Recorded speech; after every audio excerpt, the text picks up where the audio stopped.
Hey folks, I hope that you guys are doing pretty well.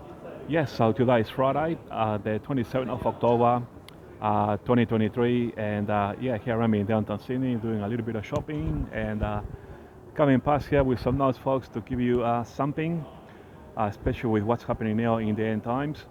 Now today, and at the back end of this video, I'm gonna be giving you my 28th World First Biblical Deciphering, and possibly tomorrow, Saturday, or maybe on Sunday, I will be doing my 29th. Now watch out for that because today's Biblical Deciphering is actually, a walk in the park compared to my next Biblical Deciphering. I'm gonna keep it a little bit of a mystery now, but you're gonna be amazed.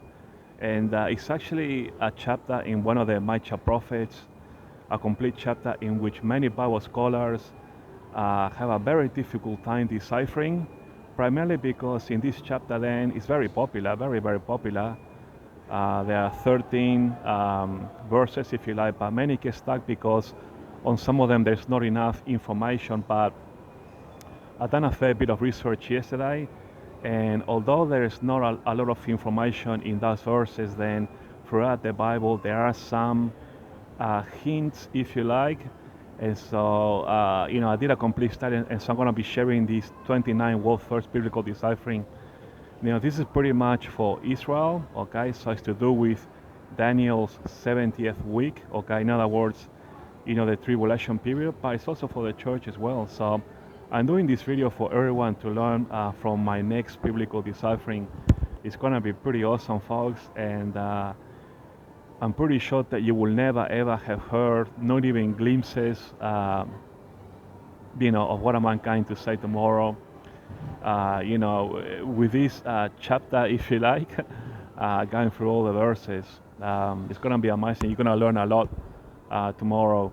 Now, I do apologize having to delete my last video because my microphone cable, if you like, broke down. And so when I did that recording right here where I'm now in usual spot, then it was very noisy on the background and the sound quality of the video was pretty awful, and I didn't think that many people were going to watch that video anyway. So I don't get a lot of views on my on my videos, whatever, but I'll just give you my biblical decipherings, So okay, folks, to start with, I've got some notes here. I'm sure that you guys have heard yesterday, President Erdogan in a speech, he was pretty much promoting Hamas.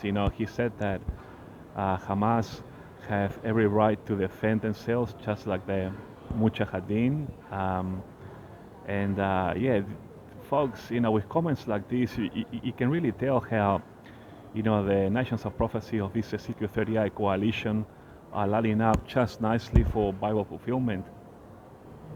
And there is no doubt in my mind that, of course, the rapture of the church now is unstoppable because there has never been a better time for Israel to fulfill not only eliminating Hamas, but also, Hezbollah, and also having to deal with, arranged nuclear program or facilities.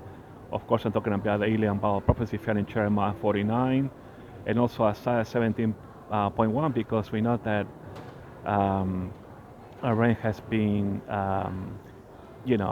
bringing in a lot of weapons, or smuggling a lot of weapons using Syria's two major airports, okay, the Damascus airport and the Aleppo airport. Now, I have heard within a week or so that those were bombarded and they are no longer operational, but you can see where this is going, folks, prophetically, and I have no doubt that, that we're heading towards the rapture of the church, folks, in plain English, okay?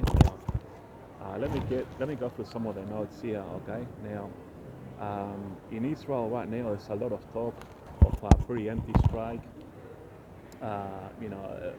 against Hezbollah and arranged nuclear facilities, and also quite possibly against Syria, like I just said, fulfilling Isaiah 17.1. So there has never been a perfect time for Israel to do this, and I think it will happen, Now, I think it's better for Israel to strike the enemies first and not give them an opportunity, for them to hurt the people of Israel and also Israel's infrastructure. So it will make a lot of sense, for Israel to do a preemptive strike. Of course, this then will lead to the Elam Bauer prophecy, okay, Isaiah 17.1 and so on. So now we know that regarding the Elam Bauer prophecy, that God is actually going to intervene supernaturally with this Elam attack. So if you read Jeremiah 49, verse 37, okay, it reads, "For I will cause Elam to be dismayed before their enemies. I will bring evil upon them, even my fierce anger." So, God is very angry with the Iranian regime and what they are doing.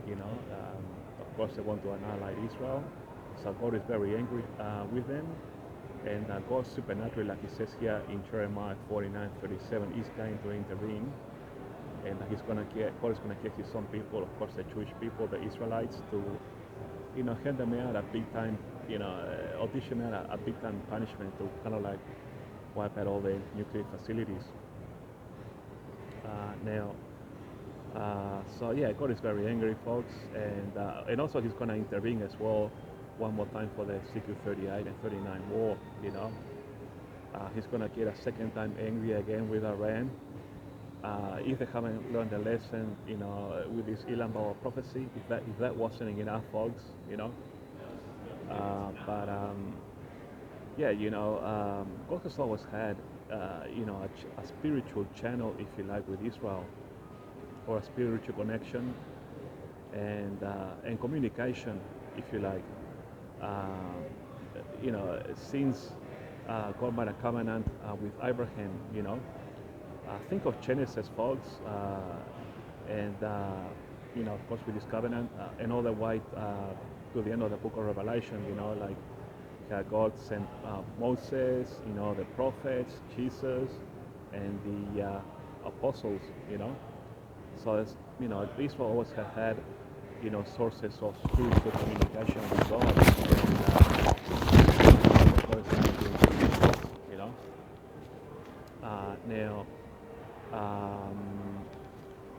Just regarding this Ezekiel 38, and in Ezekiel 38, verse 18, it says, "It shall come to pass when God shall come against the land of Israel, that my fury shall come up." And like I just told you here on top of the video, we know what the end is, folks.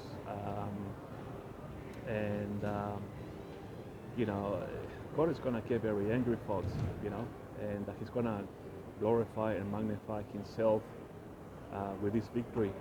So perhaps Israel right now will probably hold some kind of public ritual, prayers and things like that, just to honor and praise God in a spiritual way, because He's going to intervene with this Elam prophecy, if you like, and also with the Ezekiel war. So it might be a good idea for, the Jewish, rabbis and the priests to actually hold a public ritual, do something public, get the public involved in order to pray, to the God of Israel, because He's going to intervene supernaturally, with this Elam and these Ezekiel prophecies.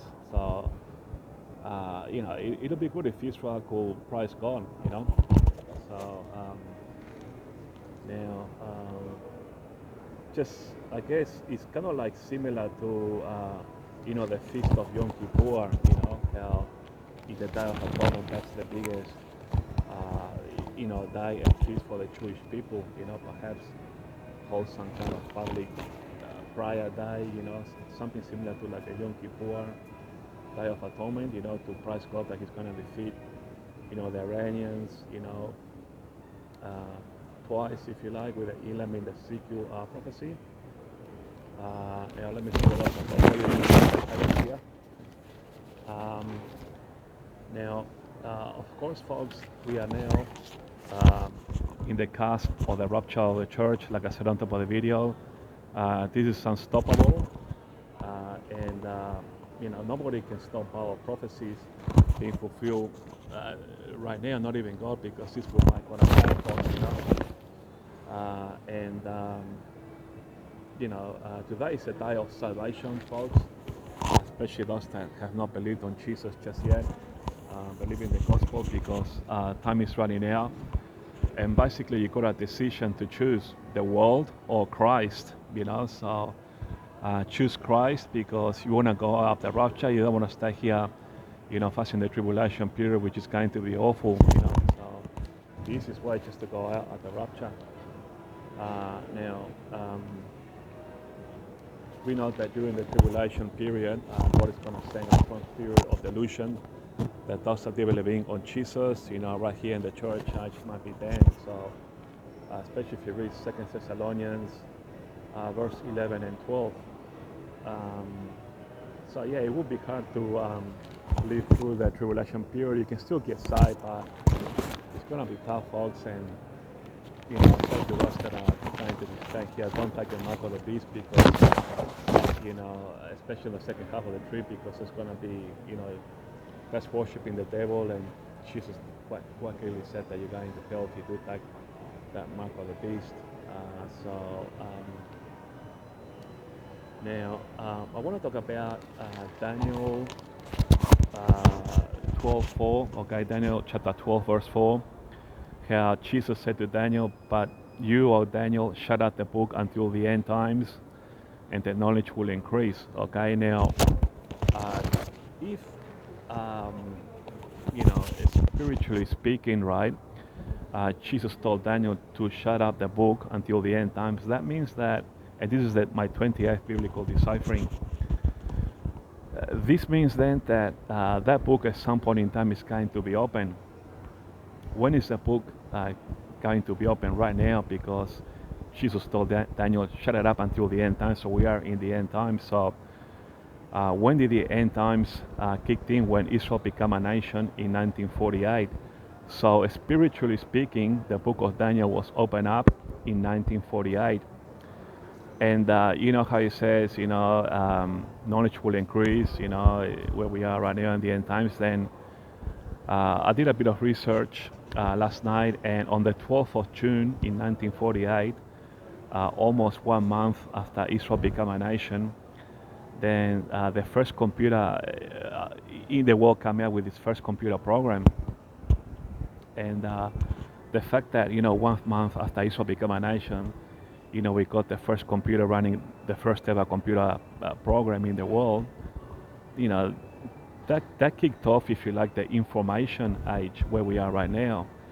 And of course, we are now here with artificial intelligence. So the biblical deciphering is that, spiritually speaking, the book of Daniel was opened in 1948 when Israel became a nation. And, the first computer with its first computer program started running on the 12th of June, 1948, almost 1 month after Israel became a nation. And that's how knowledge has increased since then, So, the computer age, the information age has exploded, if you like, since 1948. Look where we are right now. So this is the biblical deciphering, folks, Now, I guess for my 29th biblical deciphering, since I was studying last night in great detail, Daniel chapter 12, there are 13 verses there, okay? So tomorrow I'm going to be talking in great detail about Daniel chapter 12, verse by verse, because a lot of Bible scholars are not able to decipher or discern every single verse in that chapter 12. Oftentimes you will see Bible scholars or pastors on YouTube just read through chapter 12, tell you about the verses that they were able to decipher. There's quite a few that are quite easily, like Daniel 12.1, Daniel 12.4, Daniel 12.9. But then you got Daniel 12.2, 12.3, where there's not enough information. And, there might not be enough information, but I did a thorough study on it yesterday, and although there is not enough information on some of the verses, there are hints and types in the Bible that we can use, okay? So I'm going to be going verse by verse tomorrow, hopefully. or maybe on Sunday on the weekend. Tomorrow is Saturday, so we'll see. But nonetheless, I'm going to be going verse by verse on Daniel chapter 12. And of course, Daniel chapter 12 is all for Israel. It's for Daniel's 70th week. In other words, it's for, the tribulation period in Chasco travel. It's all for Israel. All for Israel.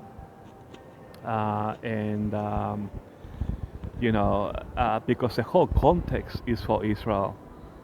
The whole context. So I'm going to be doing a teaching on that tomorrow, because I know there are a lot of Bible scholars have a lot of issues with Daniel chapter 12. So, I invite the Chachamim, the elders of Israel, to watch, the video that I'm going to be doing tomorrow, and also the church, because you're going to be learning a lot. And, because yesterday, in the morning I prayed to God. I said, God, have you got anything for me that I can give to Israel, a biblical deciphering? And lo and behold, I just done this one here, that that the book of Daniel was spiritually opened in 1948, and tomorrow I'm going to be talking about, the whole chapter, in Daniel chapter 12 tomorrow. So it's going to be an eye opener, folks, and the way God has given me, knowledge and insight, into this whole chapter. You guys are going to be, stunned. You're going to be stunned. You're going to be learning something. Everyone's going to be learning something tomorrow. So I'm going to be going verse by verse, folks, because I know that a lot of Bible scholars get stuck with this. So now, just regarding the rapture, folks, I just wanted to say, to finish up, that although we're heading towards the rapture of the church, and now it's unstoppable, of course, because Israel has begun now, with the fulfillment of the end times, the package of, 5 end time prophecies, that the rapture of the church is not imminent, and no, it cannot happen at any moment, because this will create, prophetic chaos. So we have the rapture of the church right now, because I'm hearing a lot of Bible scholars and Christian YouTubers saying that the rapture of the church can happen at any time, at any moment, and that nothing is needed, so help me God. I'm going to help you here, okay? We know that, Paul, in his epistles regarding the rapture, tells us that, hey, when they talk about peace and safety, then sudden destruction. How can any Bible scholar or any other YouTuber out there say that the rapture of the church is imminent right now, or at any moment, or at any time, whatever you like, when none of us are hearing peace and safety out there in the geopolitical now, are we? No. We're not talking about peace and safety. If anything, we are hearing rumors of wars, folks, just like Jesus told us in Matthew 24, verse 7, that at the back end here of the church age, we'll be hearing about rumors of wars, pestilence, and earthquakes in various places. This is where we are with this prophecy right now, Matthew 24, verse 7. Now, of course, the tribulation period is casting a shadow on this, but, World War III is going to break out, during the tree. There's going to be pestilence, there's going to be famines,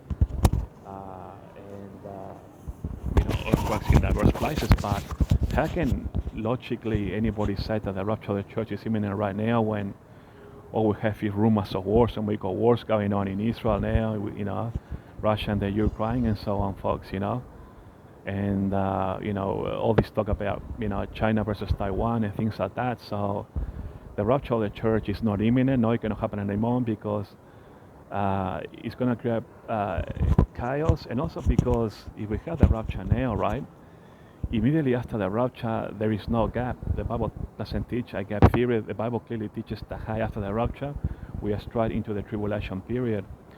And when Moses and Elijah woke up immediately after the rapture, they don't have the third temple. They're going to be scratching their heads saying, Israel, where is a third temple to prophesy for the next 3.5 years? You're in war now with Hamas. Soon we're going to be doing Hezbollah. You're going to have a secret. How can we prophesy to you when Israel is not at peace? Can you see, folks, from a logical and intellectual point of view, how the rapture of the church cannot just happen now or at any moment, that is theologically wrong because it will create prophetic chaos. That's why, folks, I'm the first person in the world to have deciphered the rapture of the church correctly. And, I've done almost 100 videos telling you that after the 5, in other words, after Israel's time title, in other words, long story short, after the third temple, we're going to have the rapture because after that, we are no longer needed. The only reason that Jesus is calling us back is so that Israel can rebuild the third temple, so that that temple is ready for Moses and Elijah to prophesy.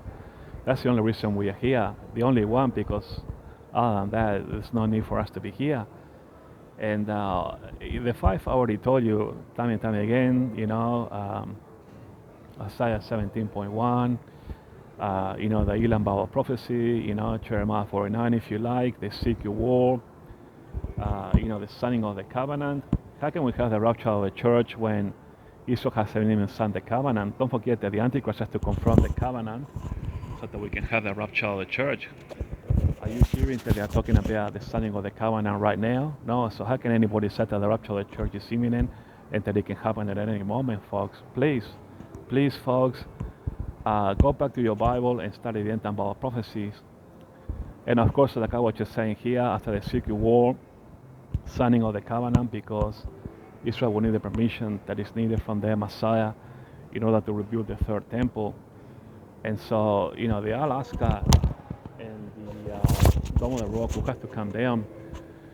And because Israel is going to give all its enemies a convincing victory, then there is no doubt that, the Alaska and the Dome of the Rock will go down a lot easier because, Israel's Arab neighbors, if you like, or countries will see this comprehensive defeat that God is going to give to this coalition of Ezekiel 38, 39, and they're not going to want to mess with Israel. They're going to say, wow, Israel just wiped out, with their God, all their enemies. So the Alaska and the Dome of the Rock will come down to rebuild Israel's third temple. After that, once the temple is done, of course, the Antichrist is going to come out to confirm the covenant. He's going to be coming out under 2 Thessalonians chapter 2, verse 3, that when the man of sin comes out, then that triggers simultaneously and precisely at the same time 1 Thessalonians chapter 5, verse 3, that, peace and safety. So the man of sin is going to come out to confirm the covenant. He's going to say peace and safety, just like Paul told us, and then bang, rapture of the church. So, I will be proven right. If you don't understand the logic of what I just told you here, you need to go back respectfully and learn the end time Bible prophecies. That's why I'm the first person in the world to have deciphered the rapture of the church correctly. And many, many others. I have already 28 biblical word verse. Tomorrow will be my 29th, and on Daniel chapter 12, verse by verse, the 13 verses there. So, I decipher the Holy Grail, folks, the Holy Grail of the Bible, the rapture of the church. And there's nothing that nobody can do to take that ever away from me. Nobody's going to take that away from me. And although you might say to me, hey, you need to, that needs to be proven yet, it will be proven because you guys keep saying that, hey, the rapture of the church is imminent, but look where Israel is now. They're about to do, Elam, Isaiah 17, Ezekiel, and we're going to be here. And many of you have said, oh, no, we're not going to be here for that. No, no way. You're going to be here, and you're going to be here for the third temple. And I'm on record as saying, with at least 100 videos, that after the 5, after Israel rebuilds the third temple, and bang, rapture for the church. So I will be proven right. I have deciphered the Holy Grail, something that has not been, deciphered in 2,000 years since Paul the Apostle left us. Paul the Apostle gave us, the mystery of the rapture. Well, since he has left, God has given me, the honor, folks, the honor. Try and think about that. Fathom that. The honor of being the first person in the world to decipher the rapture of the church, the Holy Grail of all Bible prophecies, the Holy Grail, folks. First person in the world. See that face there? That suffices for the first person in the world to decipher the Holy Grail, the rapture of the church. exactly, folks. You know. And I have another one for you, another biggie. Tomorrow you're gonna learn a lot. So if anything, I'm just glad that God gave me this honor to be the first person in the world to decipher the rapture of the church. So, I'm really, really happy with these folks, So, yeah, that's all I wanted to say with this video, folks. Keep your prayers for Israel because, the leadership in Israel that has, tremendous problems now, with, all these wars, you know, that, that are pending, that has now with Hamas and that are pending, with Hezbollah and so on. So, they have a lot of issues and problems to deal with, prophetically. So pray for, for the wisdom of the Israeli, um, authorities, especially Netanyahu. Pray for the strength. Pray for the soldiers. Pray for all the frontline people, all the emergency personnel like ambulances, police, firemen, hospital, doctors, nurses, and things like that. And also pray for the rabbis that they pray unto God as well, for their salvation. Israel is going to be victorious out of these folks, So, I'm not worried, on that front. I know that Israel will win these wars, But yeah, keep them on your prayers,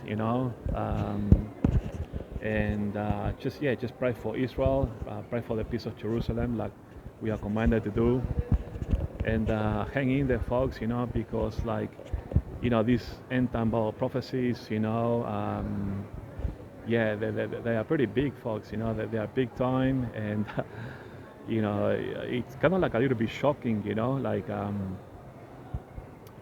what we're going to be experiencing, out there in the geopolitical, as we see end time Bible prophecy being fulfilled, and as we head towards the rapture of the church. Don't forget the Ezekiel 38 earthquake. Okay, so when the Great Coalition arrives to the northern mountains of Israel, God is going to defeat them right there and then. There's going to be an earthquake, so everyone's going to feel the shockwaves worldwide. So be watchful on the news. Be watching when this coalition arrives to the northern mountains, and maybe go outside for a walk in the park. Maybe you don't want to stay on your buildings. Of course, the mountains of Israel are going to be falling down, but nonetheless, even the fells in the air are going to feel all these shockwaves. Everybody will feel it. It's a supernatural thing, folks. So, be watchful for that. It's just, amazing, folks. Like how we're seeing Bible prophecy unfold. Even for me, the decipherer. Even for me, it's just like. I shake my head, folks, trying to fathom where we are right now and how it's all happening now. I've been waiting for this. I've been waiting for Israel to kickstart the timetable of end time Bible prophecies. I did a video, I think, around May, thinking, oh, it looks like Israel might begin now, and lo and behold, they began 3 weeks ago, So, yeah, this is unstoppable now, folks. We are living in the last days of the church age, undoubtedly, folks. So believe on Jesus. After the third temple, we're going to have the rapture of the church. Believe on Jesus, believe on the gospel. The gospel is found in the first book of Corinthians, chapter 15, verses 1 to 4. Jesus died on the cross until he was buried and rose again on the third day, according to the scripture. So make sure that you believe this by faith in your heart, because God requires faith. Take the head knowledge into your heart. Just say a simple prayer. Jesus, I'm a sinner in need of a savior. I want you to be part of my life. I'm believing in the gospel of salvation, like I just told you, that you, Jesus, you came to earth to die, for my sins and the sins of the world, and that you will bury and rose again on the third day according to the scriptures. Please, Jesus, make me a better person. I want to be on your side, things like that. You can make up your own prayer. However you wish, but make sure that you mention the gospel. Okay, folks? Alright, folks, thanks for watching, and I'll talk to you guys later.